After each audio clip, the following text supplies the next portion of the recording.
Bienvenue sur la RTS2 dal leen jàmm seen biir émission tam-tam ñu am mbégte di àndaat ak yéen nag ci diirub waxtu ci émission bi nga xamante ne moom ngeen taamu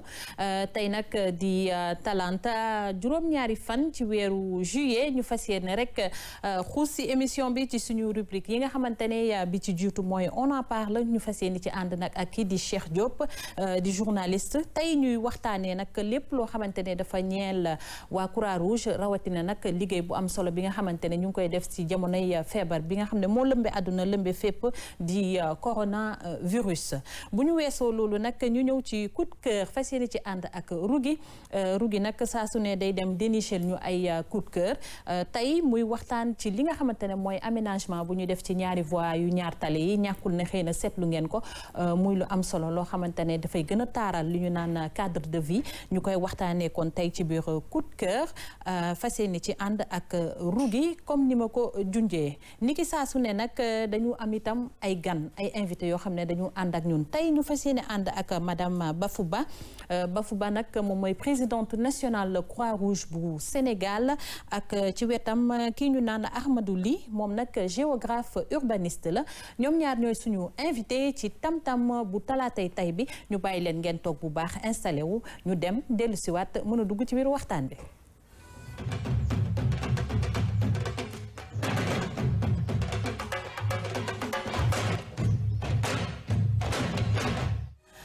bisimila leen seen biir émission tam-tam ñu am mbégte di leen dalal saa su nekk ànd ak yéen fekk leen seen biir kër ñi seetaan ci réew mi ak ci bitim réew yépp ni ma ko junjee sànq nag tey nag Rougui nuyu naa la ak sa rouge bu rafet bi macha allah.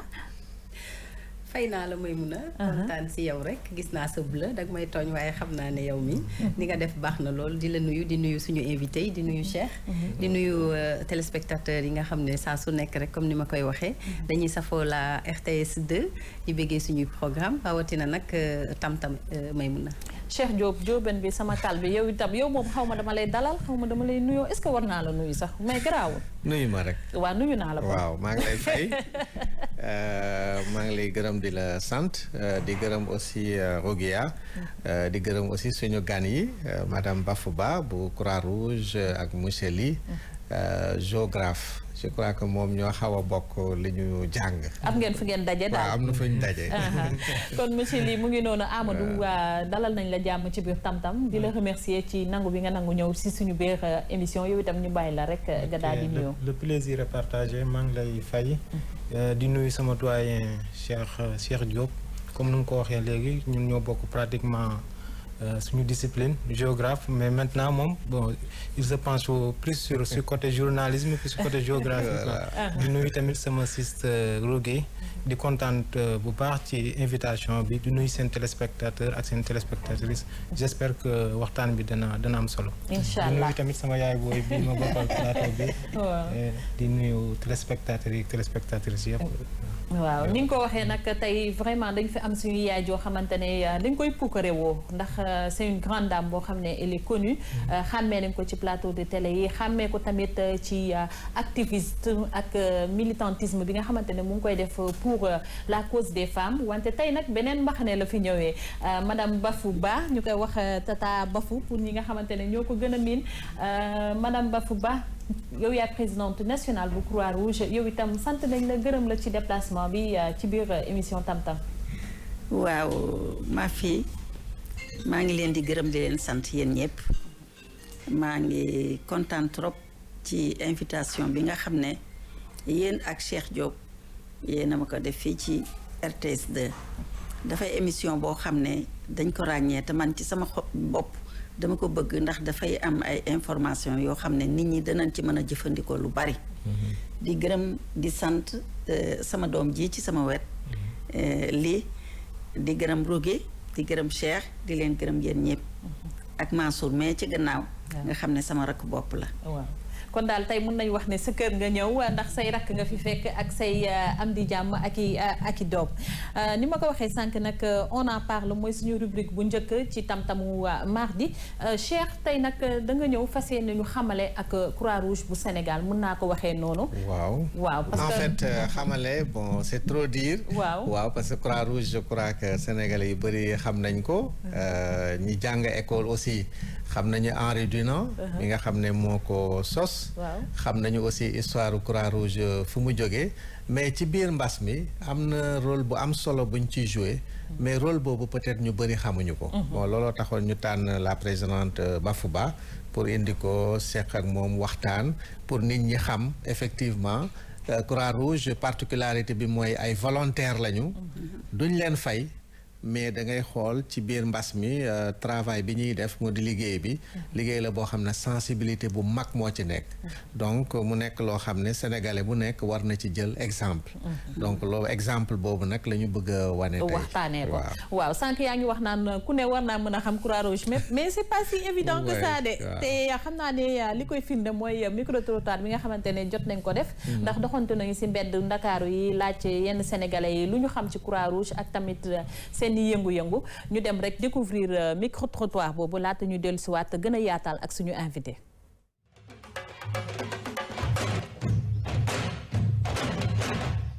Croix-Rouge mës naa ko dégg waaye sama xam-xam bariwu ci noonu trop quoi parce que xam naa ne nekk nañ fi pour dimbali askanu Sénégal maanaam li ma xam si ñoom bariwul quoi tamit waaw. D'accord. Est-ce que xam nga ne corona bi ak feebar bi nii ñoom am nañ liggéey bu ñu ciy def. non franchement parlant nag wax dëgg neex yàlla loolu tey laa koy door a dégg quoi parce que tamit du ma wax loo xam ne kiiwuma ko waaw bàyyiwuma ci xel quoi bàyyiwuma ci xel wax dëgg neex yàlla xam naa tamit Croix-Rouge mais seen liggéey exactement man xaw ma ko quoi xaw ma ko waaw. Croix-Rouge kay képp kuy Sénégalais nekk fi war nga koo xam. mooy ci lu ñuy yëngu lu baax di xettali nit ñi waaw soo amee problème bu sérieux ñu ñëw taxaw si. waaw vraiment baax nañu ci dëkk bi waaw loolu laa xam man ci Croix-Rouge su ay problème yu sérieux amee il faut nga au Croix-Rouge surtout ci biir salle yi il faut ñu ñëw constater xool suñu gisee loo xamante ni àndu ci dañ lay jël yóbbu la su fekkee am na blessure ak yëpp dañ ciy jàpp ñun loolu la ñu xam ci suñu milieu quoi ci loolu Croix-Rouge waaye. dama gëstu rek gis Croix-Rouge fii biir Sénégal waaw xam naa ne nag vraiment seen i activités yu demee noonu nag yu bari xaw ma ko. parce que man nekkuma ci xanaa ma dox rek gis oto mu romb ma ñu ban kii Croix-Rouge laat ak yu demee noonu waaye nag xamaluma leen dara vraiment. gis naa ñu séddale ay ceebat ay suukar ak ay diwlin saabu xaw ma nag fu muy jógee xaw ma nag Croix-Rouge bokk na ci xaw man daal damay dégg ñuy wax rek na ñu ngi séddale fii ay ceebat yu demee noonu wax dëgg yàlla rek Croix-Rouge daal gis naa leen rek ñu dem di ñëw fu ma dem nag man nag damay voyage lu bari dans les pays anglophones ñu ngi ko tuddee Red Cross. waaw dinaa gis seen oto yu demee noonu mais quant à seen activité ak yu demee noonu bon dinaa koy dégg mais nag du ma ci porter yenn attention yi.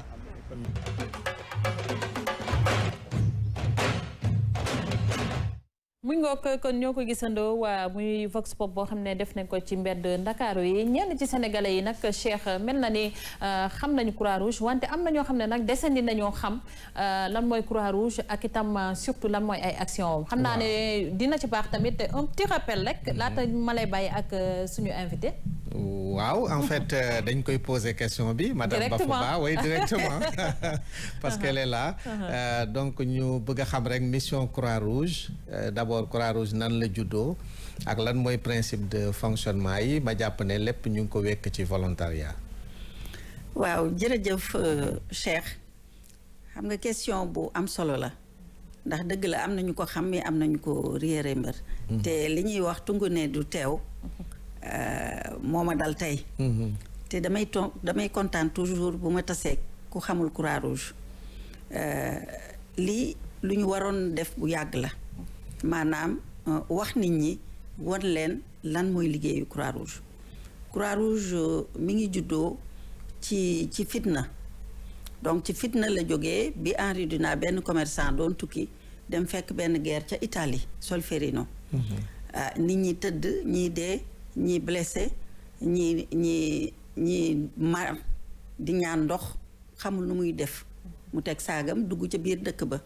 dëkk bu ndaw la woon mu dëkk ci dem ci foofu fekk fa ay jigéen parce que guerre bi góor ñaa fa daan dem fekk fa ay jigéen ay mag ay ndaw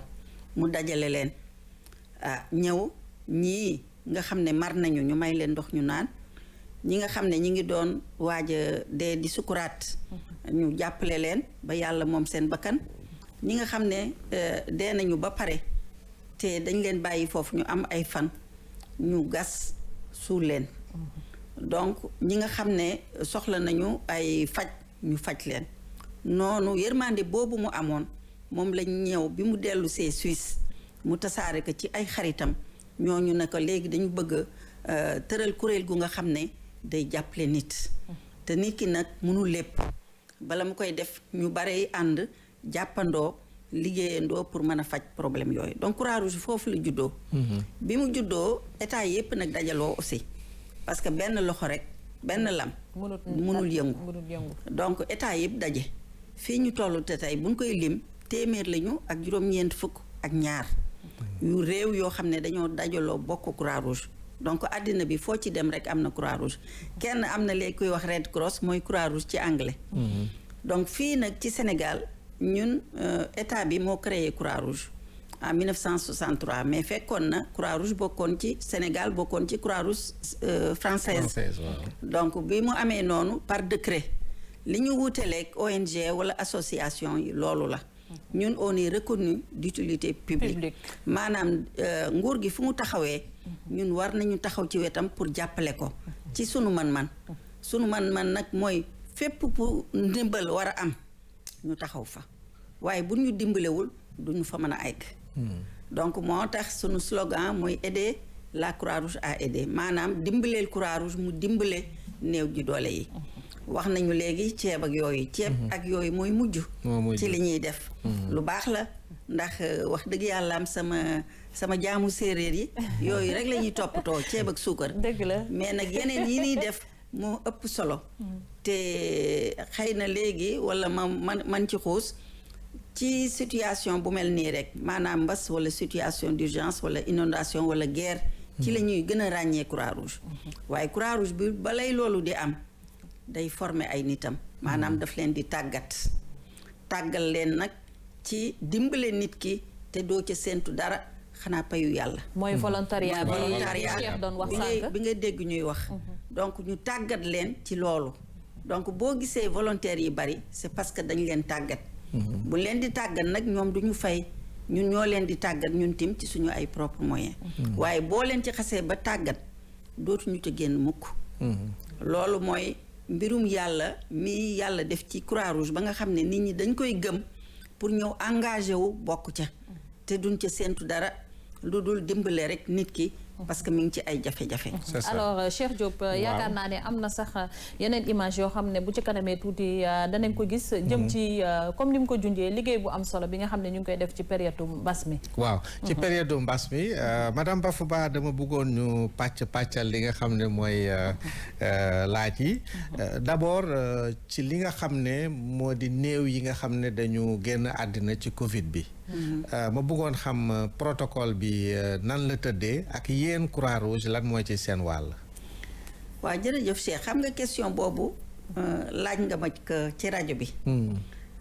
bi ñu jànkoonteeg ay jafe-jafe yu mag duñ ko fàtte. ci bi ñuy suul benn néew ci Sicap Mbao.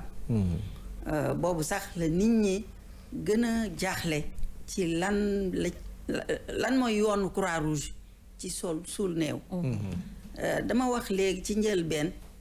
ne ci jafe-jafe lu Croix-Rouge juddoo donc yu mel nii bu amee Croix-Rouge day teew waaye fa mujj aussi lay gën a teew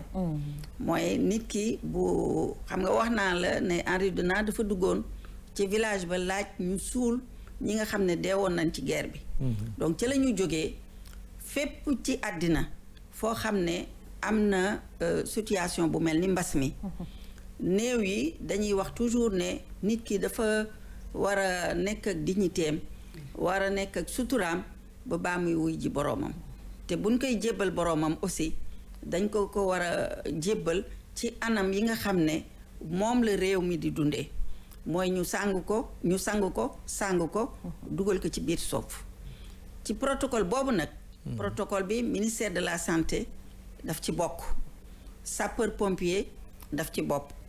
ñoom ñooy transporter maanaam ñooy yóbbu ci oto bi néew bi service d'hygiène ñooy décontaminer bu nekkee ci morgue bi ñoom ñooy indi seeni jumtukaay décontaminer ko ba nga xam ne mën nga sax tëdd ak moom te dara du la ca fekk donc suñu paree donc sang bi bu ñu demee nag ba di ko jébbal Croix-Rouge taxaw bu ko defee bu fekkee ay jullit lañu ñu respecter mesures barrières yi maanaam distanciation yi su fekkente ne mbokk yi juróomi nit lañu wala fukki nit lañu ñu taxaw respecter mesures de barrières yi jullee ko bu ñu jullee ba pare nag Croix-Rouge nag ñoom ñooy dugal ci biir bàmmeel bi bu ñu dugalee ba pare dañuy laaj mbokk yi ndax am na lu ngeen bëgg xam nga am na ñoo xam ne dañuy wax dañ koy defal benn téere ci bopp bi am na ñoo xam ne dañuy wax ay xasaayit lañ koy kii su ko defee bu ñu laajee mbokk yi ba mbokk yi def noonu ñu jàppale leen ñu def ko bu ñu dugalee ba pare dañ leen di laaj tim am na benn volontaire moom di ma raconté mu ne dañoo kii ba pare bi ñu ne nag ndax dañ koy dugalee ci bopp bi ci côté droit bi nee na benn mbokk bi woon ci gannaaw ne alhamdulilah xam nga nit ki lu mu xamul rek dafay foog ne dañuy foog ne ñooñu dee génn àddina dañ leen di patamee rek dugal leen déedéet dañ leen di defal li ñuy defal néew yi rituel bi nga xamante ne rituel bi ndax seeni mbokk dañuy taxaw rituel bi dañ koy def bu ñu jullee ba pare dañuy laaj mbokk yi lan ngeen bëgg mbokk yi wax naan lañ lañu bëgg ni ñu koy dugalee ak yooyu bu fekkee am na ay ñaan ñu wax bu ñu kiyee ñu ne bàyyi may leen ñu tibb suuf sànni jàng sànni ñu tibb suuf jàng sànni donc dañ koy defee ni mu rafetee moom la ñuy tuddee ci tubaab inhumation digne et sécurisée te loolu tim dañuy wax nit ñi na leen nit ki fa mu dëkk lañ koy denc fa mbokk yi wax ne foofu lañ koy denc du ministère de la santé du sapeur pompier du service d'hygiène du Croix-Rouge ñooy proposé na fii lañ koy déedéet kenn sànniwu leen fu ñu suul nit rek foofu la ñu cosaanoo te bu ñu fàtte nag na ci région yi département yi nit ñiy jógee bitim réew te faatoo foofu buñ leen indee dañ leen di yóbbuwaat ca fanu so cosaanoo mbokk yi ñooy wax béréb sàngam lañ leen di denc foofu aussi Croix-Rouge dafay teew foofu aussi Croix-Rouge ndax Croix-Rouge dafa teew ci 45 départements yëpp 14 régions yëpp foo dem am na comité foo dem aussi wax naan la dañ leen di tàggat balay mbas wala leneen wala inondation di ñëw donc lu ñuy dugg rek jàngal nañ leen ci nan la ñu war a defee donc bu ñu demee foofu tim bu ñu leen wooyee na leen néew sàngam dana ñëw ci avion bi ci ba waxtu sàngam ñun bu ñu ko yëgee gouverneur yi yëg ko médecin chef régional yëg ko dañuy informer Croix-Rouge parce que Croix-Rouge mooy dugal ci suuf. waaw loolu xam nga lu sensible la. alors ma bëggoon insister tuuti ci condition de protection volontaire Croix-Rouge yi. waaw je pense que en même temps on peut aussi découvrir en arrière-plan les images. bu ko defee madame Bafouba ñëwaale tamit ci question bi nga xam ne Cheikh posé na ko léegi. muy condition de protection yi. waaw condition yi. mooy condition yi ñuy liggéeyee. ndax boo gisee Croix-Rouge dañoo nekk ci centre de traitement yi maanaam fi ñuy fajee ñi nga xam ne am nañu doomu jàngoro bi waaw dinañ ci dellu si waaw mais dañu am équipement li ñuy tuddee équipement de protection individuelle dafa am lu ñuy sol benn yëre la ay gants la ay bot la moom la ñuy sol koy gisee ni ci image yi comme ni ngeen ko gisee noonu mais xam nga ñun dañ leen di jàngal ne bul jàppale nit ki parce que boo ca faatoo yow boo ca faatoo dootoo ko mën a dimbale donc mesure de protection yëpp dañ koy jël muy sapeur pompier yi muy service d'hygiène muy Croix-Rouge dañuy jël yëpp donc mënuñu bu doon loolu bon volontaire yëpp faatu nañu te bon ñun dootuñu am volontaire yuy def loolu te ba tey macha allah ñi ngi sant yàlla parce que amul benn contamination loolu dañ ciy sant yàlla ñu wax nit ñi ne leen nañu dalal seen xel ni ñu yaakaaree na yëf yi noonu la gaaw a wàllee ci en tout cas ku dee ba pare melul noonu. waaw monsieur Ly un mot sur le travail bi nga xamante ne waa Croix-Rouge sénégalaise ñu ngi koy def ci mbas mi. waaw madame Rougui Ba waaw maa ngi lay gërëm ci sa intervention.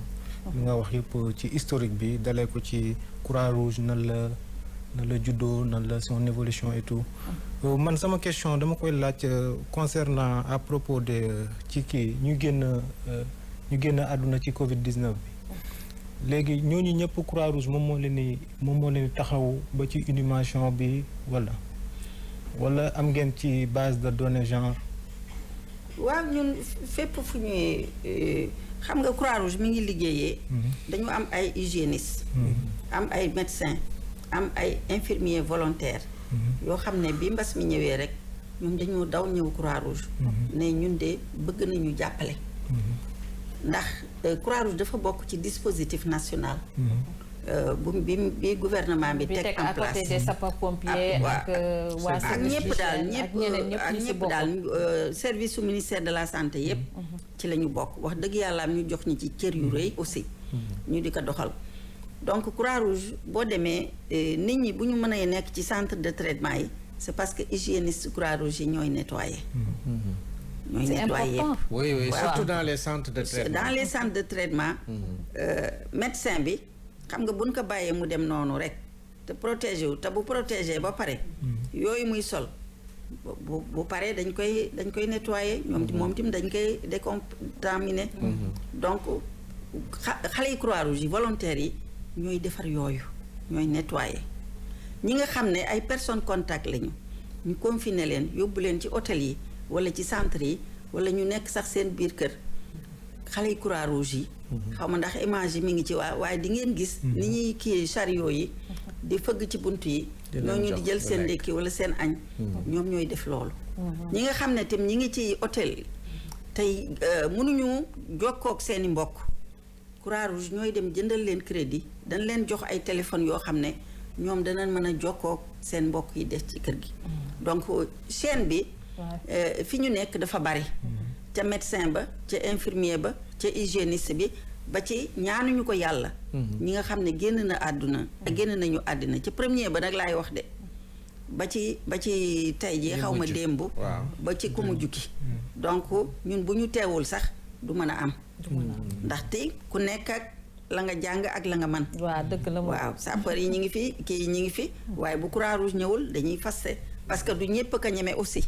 du ñëpp ko bëgg a def. yaakaar naa ne li am na solo trop Cheikh. bu si kanamee ma bàyyi la nga xuus rek ndax xam naa ne question yi des na. wante en fait dama ko bëggoon laaj rek question bu gàtt. parce que xam nga loolu liggéey bu yaatu la. ma bëggoon xam ñaata volontaire tey sur le plan national. le Croix-Rouge mobilisé pour travail boobu. pour mbas mi. parce que bu dee rek ci yeneen fànn yëpp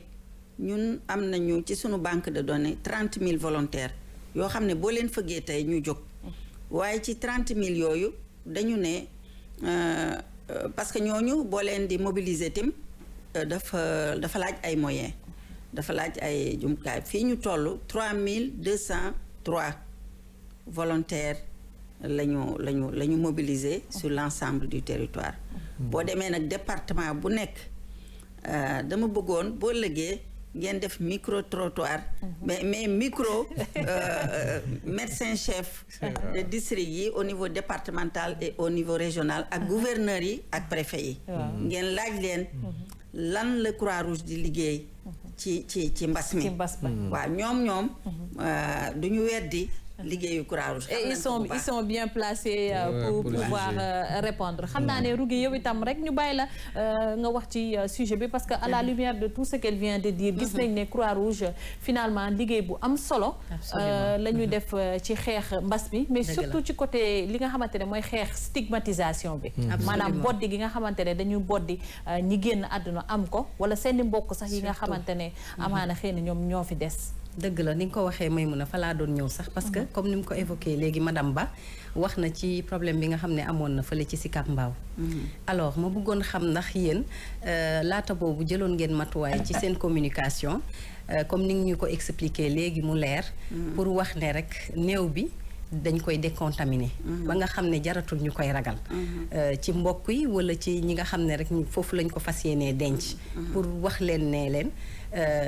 bu xasee ba egg foofu ba jaar ci loxo Croix-Rouge ba pare amatul lenn luñ ciy ragal ba tax na mën nañ leen a bàyyi ci njëkk ak teraanga ñu denc ko parce que gis nañ ne dañuy sonal agent wu Croix-Rouge yi ba jot nañu dal seen kaw léegi sensibilisation boobu est-ce que yéen def ngeen ko waa ca départ ba avant loolu di am stigmatisation bu doy waar moo amoon bu metti sax yéen a ngi doon dégg góor gi wàññeeku woon am 88 ans Thiès ñu xamoon benn neveu koo xam ne moo papaam ñoo bokk ndey ak baay mu jógee fii Dakar bi mu déggee ne oncle am gaañu na mu dem fa bi mu fa demee ba ñibbisi locataires yi nekkoon ci biir kër ga ak borom kër gi dañ ko taxawu naka da ngay génn kër gi ëpp na dañ ko taxawu naka da ngay génn kër gi dañ mujj wooyu police ñàkk xam moo ko waral te fii ci Castor la am imaam baak ñoom loolu stigmatisation boobu bi mu dooree ci laa ne ñu réorienté waat formation sensibilisation parce que dañ leen di former bu ñuy sensibiliser ci nan la ñuy sensibiliser donc bi ñu defee loolu ñu orienté leen sur ce plan na leen mbas mi du feebaru gàcce dara ci gàcce amu ci feebar la comme feebar yépp loolu te mën na dal ku nekk te xamuñu comme xamaguñu kenn xamagul nu muy demee donc nañ ko jàppee noonu donc famille yi xam nga ki génn génn na àddina waaye li jar xalaat mooy ñun li nga xam ne amoon nañ ko ci biir Sénégal muy teraanga ak sutura loolu mi ngi wàññeeku bu bari wàññeeku na bu bari nag te ñun am na lu bari lu lañ man damay wax volontaire Croix-Rouge yi ak formateurs yi parce que presque tous les mois dañuy demaat sur le terrain pour ñun problème yi ñu gis population yi di ko jànkonte ñu gën a sukkandiku ci loolu pour di mën a sensibiliser donc loolu ci li ñuy gën a stigmatisation bi xam nga man lu may xalaat bu Covid bi jeexee yàlla na ko yàlla gaaw jeexal ci àddina waaye bu Covid bi jeexee ñun li ñu amoon loolu la ñuy perte wax naa ko Cheikh à la rajo Cheikh Diop mii wax naa ko ma ne ko loolu laa gën a te loolu laay ñaax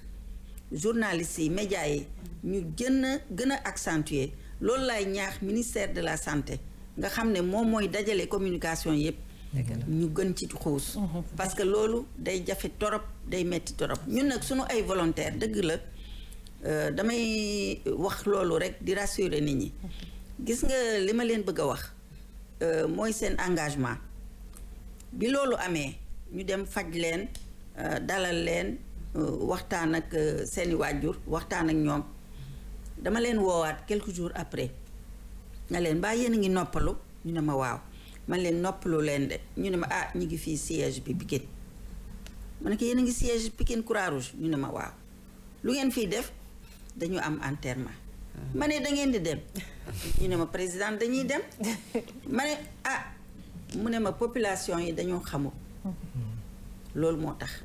mais ñun bu ñu deltoo ginnaaw bon ñun suñu engagement du dëgg si ñun. yaakaar naa ne am na solo bu baax. loolu ku la ko wax looy def. waaw ma ne leen bon nag maa ngi leen di ñaanal dem leen ci jàmm dellu si ci jàmm. donc noonu la volontaire Croix-Rouge yi di liggéey. man sama bopp en tant que présidente. dañ may jaaxal ci loolu. je pense que ne waxtaan bi am na solo bu baax a baax. madame Bafouba buñ ko toppee rek xam naa ne daanaka mun nañ jël émission lëmb boo xamante ne ci loolu la ñu wax mais nag faw ñu xuus faw ñu continuer. daal di dugg nag ci suñu deuxième rubrique Cheikh Diop du teex fii ak ñuy jeexal bu dee am na lu ñu mottali ñu daal di ko mottali ci waxtaan bi nga xamante ne ñu ngi koy def ci action yi Croix-Rouge di def ci jamonoy mbas mi ñu fàttali rek ne geste barrière yi taamu nañ ko bu baax a baax li ci mel ni jël li nga xamante ne mooy takk masque ak itam boo mënta raxasu nga jël li nga xamante ne mooy solution hydroalcoolique wala gel yi nga xamante ne ay antibactérien la ak antivirus daal di def sa loxo ci noonu rek kon dañu daal di dem régie rek ñu dellu si waat mën a xuus jàll suñuy deuxième partie émission.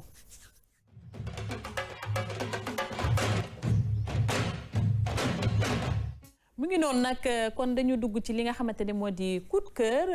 cœur ni ma ko junjee sànq ci bopp bi Rougui lañ ciy àndal mu indi tey nag sujet boo xamante ne am na solo parce que ku wax cadre de vie sa xel dem ci anam bi nga xamante ne moom la nit ñi war a dëkkee sa xel dem ci li nga xam ne mooy aménagement sa xel dem ci li nga xamante ne mooy mbirum urbanisme loolu lépp nag dafa laale rek li nga xam ne mooy suñu dëkkuwaay Rougui sujet bi yaakaar naa ne am na solo surtout si jamono ji nga xamante ne dañoo nekk tamit ci feebar mbas mi ñuy tere yenn jegeyante wante ñu taamu itam ñuy nekk ci ay espace yoo xamante ne dafa féex dafa baax voilà surtout que Maïmouna ni nga ko waxee noonu la surtout que nag espace yooyu yu ci bari dafa amatul woon fii ci Sénégal rawatina ci Ndakaaru donc nekkoon na ay espace yoo xam ne dafa encombré woon par des déchets ak ay des épaves de véhicules ak yeneen objets yoo xam ne vraiment désencombrement bi daf si baaxoon surtout sur les axes stratégiques donc loolu nag la suñu ministère daal di liggéey suñu état jël ci ay matuwaay bu baax a baax daal di xool rek fépp foo xamante ne ni espace la woon te ñu occupé ko anarchiquement parce que set boo ko dee woote te fii nga sa environnement bari ay bagages set mënu faa am déedéet kër sax boo fa nekkee te bagages yi bari ruqaa bu nekk ñi ngi fa jóor ay bagages set mënu faa am mbedd noonu donc looloo waral nag cadre de vie bi comme dafa intéressé bu baax RTS 2 parce que fu ma dem sax dañ naan ma yéen lu ma neex ci seen télé mooy cadre de vie daf leen intéressé parce que déjà yéen a ngi gis capsule yi nga xam ne mooy jàll tout le temps donc c'était un plaisir vraiment di sargal di nuyu tamit ñi nga xamante ne rencontré nañ leen sur le chemin te rafetlu nañu liggéey boobu RTS 2 di def donc xaw ma ndax danga may ma lancer élément bi allez vas-y jeex na kon nag dañuy dem régie di xool rek élément bi nga xamante ne demoon nañ ko taataan daal di dellu siwaat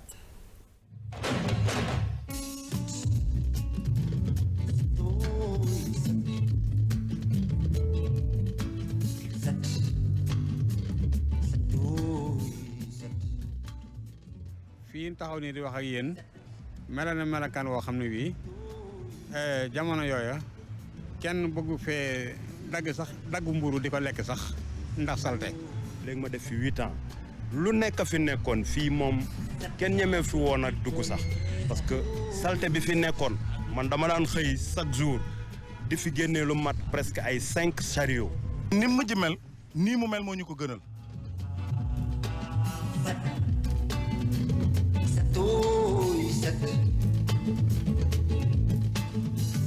lii ñu fi def nii lu baax loo xam ne lii day gën di jëm kanam waaye xalaat naa du si jëm gannaaw parce que terrain bi ñu xam ne moom mi defaral xale yi pour ñu war cee génne ay affaire di ko def fële ci terrain bi pour ñu ciy fo muy salle de jeu boobu mi ngi foofu ñuy installé pareeguñ ci. lii laa daan rêvé saa su ne pour waxuma la dëkk bi fii set rek mais Sénégal ci boppam am beneen changement boo xamante ne bu bees lay doon parce que premièrement set ñun ñoo war a mën a gën a set ñëpp.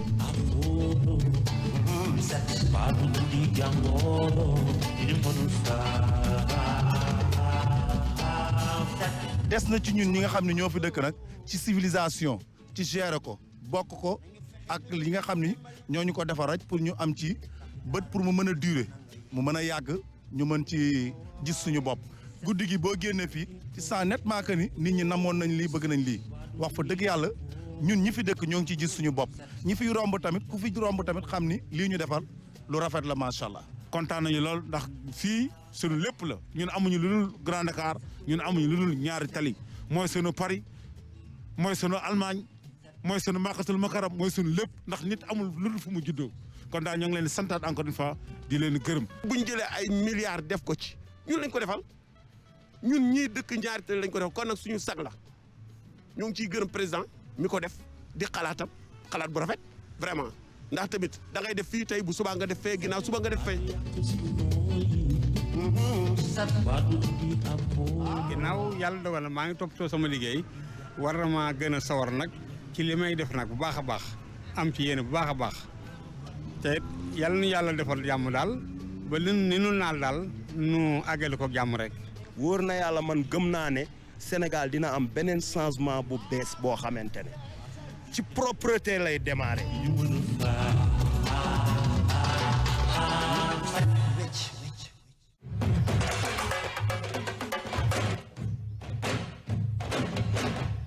mu ngoog coup de cœur bi nga xamante ne Rougui indil nañu ko muy coup de cœur bu am solo boo xamante ne vraiment boo ko xoolee rek sa bët xam nga bët moom di gis lu taaru lu rafet rek moom loolu day am jeexital ci xol. voilà muy reportage boo xam ne yaa ngi ko defi woon ci ñaari allée ñaari tari yi. su ma juumulee. nga xamante ne dañ ko réaménager. vraiment defaraat ko def fa ay espace vert. absolument ni nga ko waxee noonu la may mun a te gis nga lu yànji comme ni nga ko waxee te set dafay neex a xool ci bët. ba tax na ku fa romb léegi rek loolu moo lay njëkk a attiré ndaxte deux voies yooyu dafa demee woon noo xam ne comme niñ ko gisee ci reportage bi demoon na ba jéggi dayoo demoon na ba nga xam ne ku fa jaar ak tànk sax vraiment doo fa mën a nooyi ndax lépp nga fa woon nu mu ko waxee rek noonu la lépp nga fa woon nee na nit day jël sax xar wala jur bu dee daal di dem sànni ko foofu ci biir dem yoonam doo xam kan la guddi ñu takk seen mbalit ñëw sànni fa nga xëy gis fa oto bu paan wala moto wala des pièces yoo xam ne doo xam fan la jóge te doo xam kan moo ko moom kan moo koy chargé wu pour dindi loolu yëpp ki nga xamante ne rek mooy nguur parce que loo wax ñu ne nguur fu tilim ñu ne nguur fu encombré ñu ne nguur te population yi ñoo ko fay def ba tax na di ci sargal UCG parce que ñoom def nañ ci liggéey yu am solo may mun a te du voie ñaari tali kese. waaw ak feneen tamit un peu partout à Dakar un peu partout à Dakar booy seetlu léegi yaa ngi gis ne ñi ngi désenclavé ñi ngi nettoyé et puis fu ñu jëlee mbalit rek balaa parce que tamit boo ko dindee ñaari fan ñetti fan ñu defaat fa leneen donc balaa nga xam ne nit ñi ñu ngi fay sotti leneen dañu fay def ay espace vert def fa ay place publique yoo xam ne askan bi dinañ fa mën a féexlu parce que yenn saa yi da ngay dem ñu ne la man de sama soxna dafa toll diggante waaye bu guddee fii laa koy indi mu doxantu si ndaxte am na espace sécurisé doo dox ci tali bi ndaxte c'est couvert te dina respirer air pur donc mu lay wan ne rek lu baax ñëpp a ko bëgg askan bi ci boppam soxla nañ ko bëgg nañ ko waaye dafa di tamit population yi parfois duñ leen ci bàyyi parce que da ngay gis ne même lii dañuy obligé di ko garder bu metti waaw il le faut waaw ndax guddi gi da ngay gis bu dee bëccëg bi xar yi fu ñu rëccee dugg lekk fleurs yi xale yi dañuy dugg ci fi ñu warul football foo xam ne du terrain espace vert bi la ñu dugg fa di fa football di toj lampe yeeg ñoom seen banc public yi am na ñoo xamante ne moom mooy loolu dafa am nu ñu demee seen sàggan daal dañuy mandi wala dara dem tëdd fa di fa def naka sa dul noonu ba kenn du fa ñemee duggati donc ñoom ñu mobiliser wu nag la jeunesse moom laay wax riveraine ñu mobiliser wu ndaxte nee nañu bëggatuñu gis li nga xam ne mooy seen espace yooyu delluwaat na mu meloon ba tax na ñu takku bu baax daal di jël seeni matukaay bu baax daal di organiser wu ne à chaque fois nag bu ñu ko dee def sax ay à tour de rôle dinañu fexe ba lépp loo xam ne nekkoon na fa du fa amati mais tamit ni mu mel nii ñu fas yéene koo toppatoo ba mu des nii parce que ñoom tamit gis nañ ci seen bopp bu baax a baax te ñoom it remercier nañu ñi nga xamante ne rek ñoo ci jóg te di leen ñaax ci ñu defaat ko pérenniser ko dans d'autres coins donc loolu tax na ba suñu invité bi Ahmadou Ly teew fi tey nekk urbaniste géographe pour jàppale ñu rek ci li nga xam ne rek mooy xam-xam bi ci wàllu géographie ak urbanisme ak sous l'œil vigilant de l'aîné Cheikh Diop voilà man en fait man xam naa man li ma koy laaj rek man peut-être une petite question mu ñëwaat justement si li nga xamante ne mooy importance su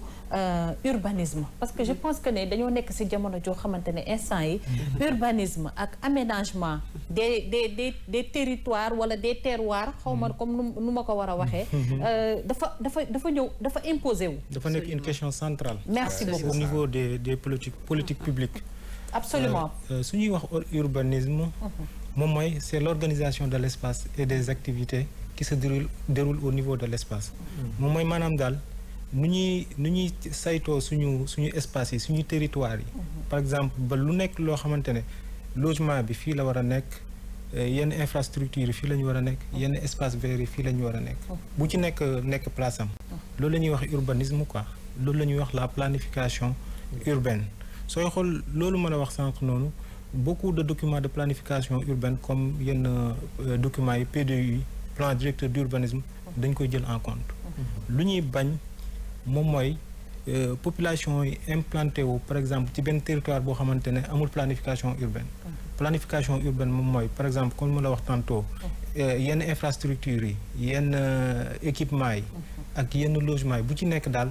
nekk place am su ko defee mu nekk une ville bien réfléchie boo xamante ne daal dana mën a résiliente. en clair mooy par exemple bu dee dañoo dagg fenn. mais par exemple maye nañu terrain yi cité tuddee nañ ko cité sangam par exemple cité tam-tam tuddee nañ ko cité tam-tam ñu ñaan yàlla ñu dem ba am suñu cité bopp.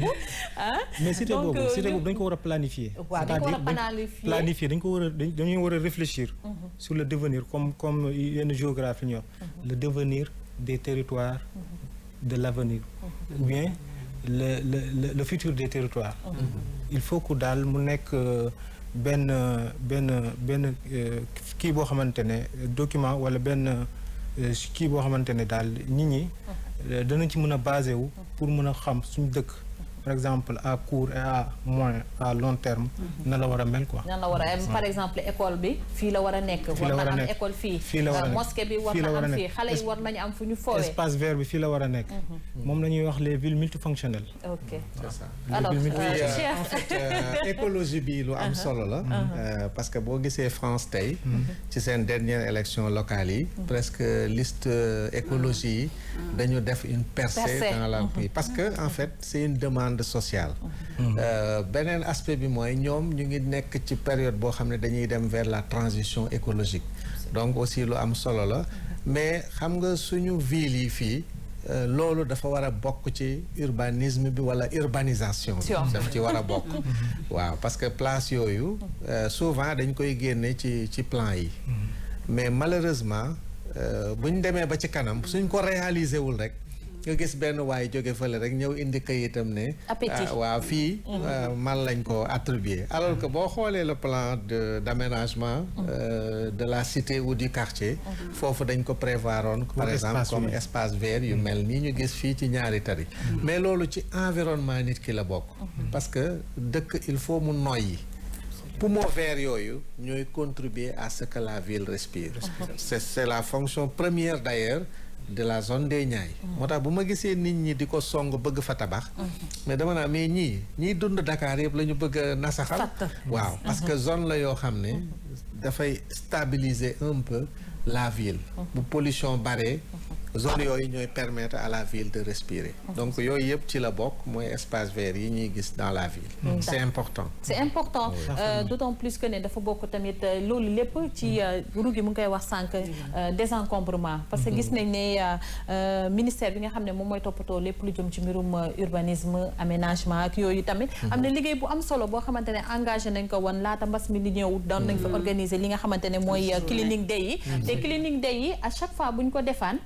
bu ñu dindee dara dañuy teg dara bu ñu xoolee par exemple Médina li fa nekkoon lépp ci li nga xamante ne mooy avenue Blaise Diagne bi muru stade kii bi passement le mot nu mu tudd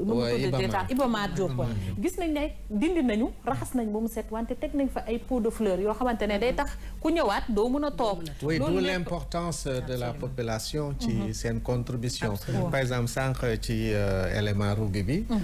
waa ji wax na ko ñoom ñoo jël en main état bi aménagé na ba pare jox na leen ko population yi ñoo ko moom mais il faut leur détermination pour ñu pérenniser les actions ci wàll boobu sax laa bëggoon a introduire Tata Bafou jëm ci sujet bi Cheikh wax na ko waaw man mbas mi daal yal na fi génn ak jàmm parce que clinique day boobu ñun au niveau de la Croix-Rouge dañu jëloon décision man mii ma bind lettre circulaire ci département yëpp ak région yëpp ne il faut ñun ñu choisir benn ci bés yi clinique day boo xam ne Croix-Rouge mooy jël engagement ca comité ba fa mu nekk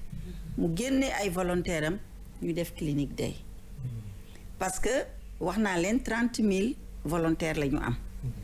30 000 xale yooyu moo tax may wax monsieur Ly bi may inauguré les cases yi nekkoon ronk nga xam ne TIFA bi lañ ko defee dama invité woon ministère de l'urbanisme envoyé nañu wax dëgg yàlla am le chef du service régional mais dama ne yu mel nii. mais may mun a xamul fu ronk nekk. ronk mooy ronk moom mooy biir Dakar la. c'est dans le nord du Sénégal. waaw ronk kay boor waaw. booy ñibbi Fouta xam naa ne soriwul Saint-Louis. non soriwul Saint-Louis Rosso la. waaw Rosso Sénégal. waaw léegi département Dagana. donc problème bi moo doon ñoom inondation yi. ñoo jël village bi nekkoon foofu yépp mu dem. ñun mu bari aussi ay nomades ay sama mbokku pël yi nga xam ne dañu daan ma pour les fixer pour ñu am ay néeg dañu fa construire ay cases yoo xam ne toit de chaume bi tifa bi la xam nga tifa bi dañuy wax day yàq lépp mais tifa bi boo duggee ci biir case yi dafay mel ni climatiseur fa nekk donc moo taxoon ma invité on a été financé pour cela par la Croix-Rouge luxembourgeoise donc loolu buñ ko dupliquer même ci yeneen région yi day baax mais li ma wax mooy utilisation des jeunes gis nga ministère de l'urbanisme li ma leen di ñaan mooy dee leen boole dee leen impliqué xale yi ci li ngeen di def parce que xale yi ñoo dëkk ci gox yi ak gox-goxaan yi donc ñoom ñoo war a assurer di encadrer population yi foofu je pense que bu ngeen jaaree ci ñoom en tout cas ñun jël nañu déjà engagement boobu wut clinique jour boo xam ne clinique day Croix-Rouge la dans toutes les régions du Sénégal dans tous les départements xale yi dañuy génn nettoyer seen dëkk seen gox ba chaque fois que de besoin ñu dem ci donc loolu malheureusement mbas mi moo ñëw mais yaakaar naa ne mais loolu day am de plus en plus gis nañ ne nit ñi commencé waat nañu activités yi et juste pour preuve man fi ma dëkk ñu nuyuwaale au passage ki nga xam ne moom mooy toppatoo lépp lu jëm ci mbir moomu ñu bokk commune ak moom muy le ministre Abdou Karim Fofana ça a été une belle surprise pour ñi nga xamante ne dañu nekk ci commune bu Fann Point Amitié te dëkkatuñ fa maanaam les week-ends après ñu ñëw seet si waa kër ga wala maire bi wala paa bi nga ñëw rek gis sa buntu kër ñu defal la fa benn plan nga dox tuuti gis terrain bi fi nga xamante ne amaana comme ni ko Rougui waxee ñaatali dañ ko yàqoon def ko dépotoir d'ordures wala yooyu lépp dindi nañ ko def fa ay garab yoo xamante ne dafa am njëriñ ci li nga xam ne mooy dëkkuwaayu askan wi donc c'est important Rougui comme ni ko madame Ba waxee sànq lii di cleaning day yi ma leeral ko cleaning la du clinique tamit donc cleaning day mooy set setal rek donc à chaque fois bu ñu ko defee ba pare mu am lu ci topp muy suivi mu am leneen lu ci topp tamit lu ci mel ni espace vert yi nga xamante ne bu ñaari tali nga demoon Rougui ñu bàyyi la rek laata ñuy jeexal ndax waxtu bi tamit bu ngi dem voilà dëgg la comme madame Ba souligné na ko léegi la jeunesse ne nañu impliqué leen mais su ma juumul ministère de l'urbanisme am impliqué na jeunesse bi bu baax a baax parce que am nañu un concept boo xam ne ñu ngi ko ne tuddee les volontaires de la propreté donc mu nekk benn concept boo xamante ne fas yéene nañ koo yëkkati bu fekkee ne yëkkateeguñu ko sax pour impliquer jeunesse bi pour que ñoom ci seen bopp ñu jël seen matukaay ñoom ci seen bopp ñu xam ne mbir mi ñoom la bu état defee li ko war jeunesse bi ak population bi ñoom ñoo war a farlu ci li nga xam ne état tegal na leen fa te ku xam garab xam ne toppatoo la laaj ndaxte day dund comme nit nu muy dundee noonu lay dundee donc di nga ko jox li mu soxla yow tamit mu jox la li nga soxla te comme ni ko Cheikh waxee c'est pas parce que rek dañuy rafetal wala dara mais daf ñuy permettre sax ñun nooyi ñun ñi nga xam ne ñoo nekk Dakar nekk ci biir pollution bi ba tax na rek dañ leen di rendre hommage ñoom i tamit xam ne vraiment suñu cadre de vie mi ngi changé jusqu'à l'intérieur du pays waaye UCG tam desuñu ginnaaw parce que boo gisee aménagement yooyu am c'est que mbalit meeg encombrement yëpp daf fay jógee ak épave yi te ñoom tamit def nañ ci lu am solo parce que tamit defe naa ne bu ñu ko commencé wulee tamit ci la ñu jëm commencé ko benn numéro vert bu ñu fas yéenee teg numéro vert bi sax teg nañ ko ba pare mais nee nañu dafay permettre rek fépp foo xamante ne am na ay encombrement am na ay épave am na saleté boo xamante ne mënuñ ko faa jëlee ñu woote ci numéro vert boobu pour équipe bi takku mën ko débarrasser espace yooyu tamit am na UCG yu mu teg en même temps pour que des collectes d'ordures espace yi xam naa yéen a ngi koy seetlu da ngeen di gis benn espace boo xam ne dañ fay dugal ay poubelles yu bari teg ko fa nga xamante ne jaratul ngay ñëw ci koñ bi daal di jël sa mbalit teg déedéet mën nga ko doxantu ba foofu nga daal di ko fay dugal ay grillage la quoi espace yu mag yoo xam ne waaw dañ ko aménagé xam naa Rougui dañu bàyyi rek ak sa invité bu ko defee mu mën a xuus laata ñuy jeexal suñu émission voilà bëggoon naa ko laaj aussi lan la matuwaay fi mu toll nii ban étape ngeen di ñëw développé parce que xam naa ne quand même tu es là en tant que consultant. mais aussi bëgg nañu xam en tant que urbaniste. yow ci sa propre conviction. lan nga xalaat ne ministère bi war na ko mën a def ak tamit population yi naka lañ mën a approprier woo concept bi pour Sénégal gën a mën a noyyi. bon ci côté boobu noonu ministère bi mu ngi ci def ay jéego yu am solo surtout sur l'embellissement des espaces sur l'embellissement des espaces verts ñu ngi ciy def jéego yu am solo comme exemple bu nga wane sànq sa vidéo mooy bu ñaari tali bi. absolument ak yeneen yoo xamante ne rond-point stratégique la. ministère bi par le biais de la direction générale du cadre de vie ñu ngi ciy def liggéey bu am solo ci côté boobu sur le plan suivi nag suivi bi du état moom moo ko war a def. suivi bi population yi ñoom ñoo war a approprier édifices yooyu noonu espace yooyu noonu quoi parce que da ngay xool Dakar soo demee quartier yu mel ne ay Médina espace de socialisation bi amatu fa. amatu espace de socialisation soo demee quartier yu mel ne Médina da ngay génn lépp ci biti lañ koy defee. ci la ñuy fóotee. fa la ñuy yaree fa la ñuy sangee seen xar. fa la ñuy añee moom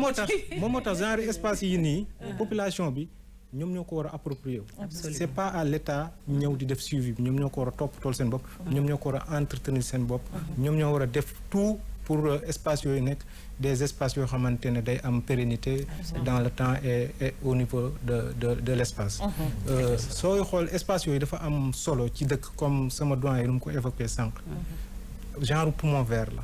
absolument parce que dëkk mënoo ñëw rek jël dëkk. nga ne lépp bâti la. loolu mënut a nekk. il faut que mu am des espaces dédiés moom la ñuy wax espace yi nga tudd sànq noonu mooy espaces verts moom la ñuy wax des espaces dédiés. yoo xamante ne population bi dana fa mën a ñëw pour féexlu pour football des espaces multifonctionnels et tout. loolu daal la mais population bi suivi bi ñoom ñoo ko war a jël en main. en tout cas amoon na solo bu baax a baax Ahmadou Ly ma fàttali ne moom il est géographe urbaniste nekk fële ca ministère de l'urbanisme du cadre de vie et de l'hygiène publique je pense bien que c'est l'intitulé bu mujj bi. donc dañ lay remercier rek yëpp daal daanaka yëpp ci aménagement la rek ak urbanisme ak cadre de vie ak hygiène publique. voilà donc ñu ngi lay sant di la gërëm bu baax a baax ci. wuyu bi nga xamante ne ñëwoon nga wuyu si ñu ko ci émission tam-tam ñu bàyyi la rek xam naa nga tàggatoo. ok waaw maa ngi leen di gërëm bu baax ci invitation bi. di gërëm sama doyen Diop di gërëm Rougui. di la gërëm yow tamit ci invitation bi. waxtaan bi ça a été fructueux. débat bi peut-être après pour les populations yi dañ ko approprier que espace vert yi nii ngeen wane sànq. que ñu gën koo approprier gën koo mën a toppatoo. parce que ça va dans le sens du développement urbain ñoom tamit am nañ ci rôle bu important bu ñu war a jouer ci wàllu woowu. di remercier tamit sama maman ci éclaircissement yi mu def ci Croix-Rouge et tout.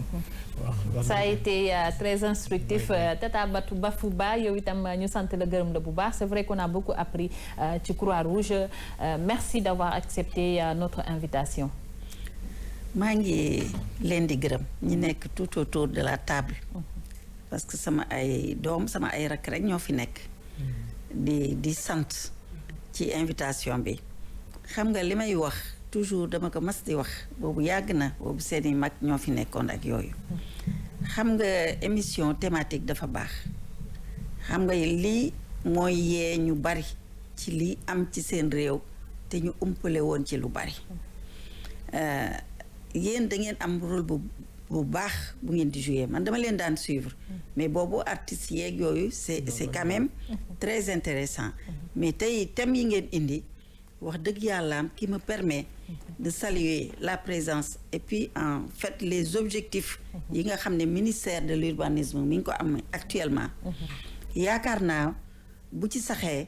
incha allah dëkk bi dana soppeeku bu baax concernant la Croix-Rouge man nag damay ñaan. waaw ma dem ñaan fa. waaw ne dee leen gëstu. Croix-Rouge li ñuy def. parce que lu am solo la. ndax volontaires yi li ñuy def seentuwuñu ci dara. comme ni ma ko waxee lu dul payu yàlla. waaye tim nag ñi nga xam ne am nañu seen xam-xam ndax volontariat du dara lu dul am nga sa jot. wala am nga sa poche daraa nga ca. wala am nga sa xam-xam nga ñëw ne ci semaine bi. danaa jël ñaari waxtu benn waxtu wala ñaari waxtu ma ñëw seet nan laa mën a jàppalee Croix-Rouge. waaw xam naa ne am na solo bu baax Tata Bafou doguñu la sax yàlla bu la yàlla dog waxtaan bi amoon na solo dañu ñaan rek ñu amaat yeneen plateau yu gën a yaatu yoo xamante ne vraiment dañu gën a wax ci Croix-Rouge liggéey bu am solo bi nga xam ne mu ngi koy def en tout temps maanaam suñu nekkee si temps normal am na yu bëri yu ñuy def yoo xam ne nit ñi umpale nañ ko kon dañ lay sant gërëm la bu baax a baax tey nag xaw nañoo xabaabal sax xam naa rek jóobeen bi ak rugi duñ ma ko mere dama leen di sant gërëm leen rek remercier leen bu baax a baax ñu remercier suñu téléspectateurs yi nga xam ne ñu ngi ñu doon seetaan ñu jox leen dig daje alxamis bi di ñëw ci beneen émission Tam Tam sur la RTS 2